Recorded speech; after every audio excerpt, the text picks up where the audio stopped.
কিভাবে আপনারা পিডিএফ এর সাইজ ছোট করবেন। তো এর জন্য গুগলে চলে যাবেন, গুগলে চলে গিয়ে সার্চ বারে লিখবেন পিডিএফ সাইজ রিডিউসার। এখানে লিখে সার্চ করলেই যে কোনো একটি ওয়েবসাইটে চলে যাবেন। তারপরে আপনি যে পিডিএফ এর সাইজ ছোট করতে চাচ্ছেন সেই পিডিএফটি এখানে সিলেক্ট করবেন।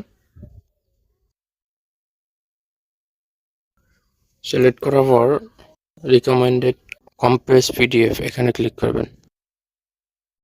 কিছুক্ষণ সময় লোডিং নেবে। সিপির সাইজ দেখতে পাচ্ছেন যে 6.28 MB এবং এটার সাইজ ছোট হয়ে 500 কেবির নিচে হয়ে যাবে কম্প্রেস হয়ে। ডাউনলোড কম্প্রেস পিডিএফ দেখতে পাচ্ছেন যে এই পিডিএফ এর সাইজ এখন 353 কেবি হয়ে গেছে। এখন চাইলে এটা আপনি যে জায়গায় 500 কেবির নিচে পিডিএফ সাইজ চাই ওইসব জায়গায় দিয়ে দিতে পারবেন। তো ভিউয়ার্স, এই ছিল আজকের ভিডিও। ভালো লাগলে অবশ্যই কমেন্ট করে জানাবেন।